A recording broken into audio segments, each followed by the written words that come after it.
Nous, gilets jaunes du rond-point de Die dans la Drôme, faisons les constats suivants après 10 semaines de lutte. Le refus du pouvoir exécutif, et donc de Macron, d'apporter une réponse politique immédiate aux revendications des gilets jaunes, n'étant rien remis en question par l'organisation du grand débat national. Le grand débat national, ce grand cirque dans lequel le pouvoir choisit les questions, comme si en plus de 2 mois, il n'avait pas été capable de comprendre ce qui est écrit sur les pancartes et les tracts des gilets jaunes.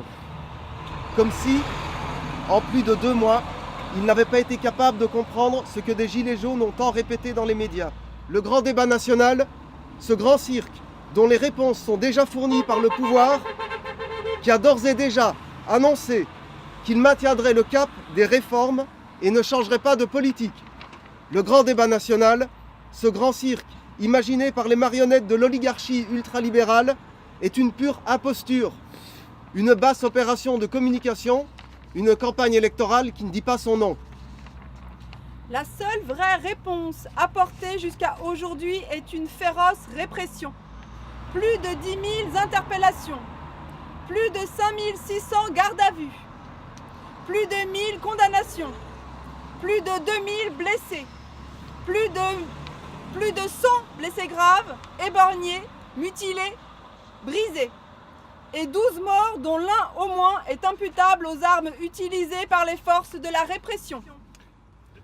Depuis quelques jours, les amendes se multiplient dans une tentative de frapper au portefeuille le peuple en colère et de le réduire au silence quand les coups de matraque n'ont pas suffi. Et pour demain, les pantins qui nous gouvernent pour le compte des milliardaires et des multinationales nous annoncent la venue des interdictions de manifester, ce qui porte atteinte à un droit constitutionnel. Cette doctrine est issue de la gestion des hooligans dans les stades de foot. Mais nous ne considérons pas que la politique, dont nous nous sommes emparés en descendant dans la rue et en occupant les ronds-points, soit pareille à un spectacle sportif. Nous ne sommes pas des hooligans, nous sommes le peuple en colère qui exige justice et qui entend exercer sa souveraineté. Ces nouvelles dispositions, si elles devaient être traduites dans la loi, sont liberticides, anticonstitutionnelles et démontrent une fois de plus, une fois de trop, que nous ne vivons pas en démocratie.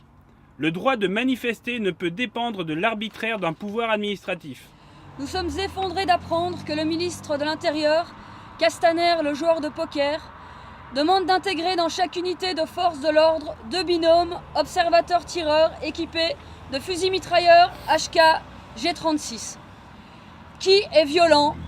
Qui est prêt à tirer sur le peuple non armé? Nous approuvons la stratégie d'organiser des manifestations préalablement déclarées pour permettre à tout un chacun de dire sa colère et ses revendications en toute sécurité. Nous soutenons les actions ponctuelles de blocage des flux économiques ou de réappropriation de nos autoroutes par la gratuité des péages. Nous estimons important que des manifestations spontanées et impromptues continuent à avoir lieu. Elles participent au caractère insaisissable et irrécupérable du mouvement. Mais nous sommes également conscients que nous devons élargir la palette de nos moyens d'action. Et puisque les directions syndicales semblent dormir, alors nous ferons avec elles, comme avec nos pseudo-représentants, on les court-circuite et on le fait nous-mêmes. C'est pourquoi nous appelons à propager partout l'appel à la grève générale du travail et de la consommation pour les 4, 5, 6 février 2019. Ils nous frappent, nous frapperons l'économie. Ils nous amendent, nous amenderons l'économie. Les 4, 5, 6 février, on ne bosse pas, on ne consomme que le strict nécessaire et on commence à les mettre à genoux. Grève générale!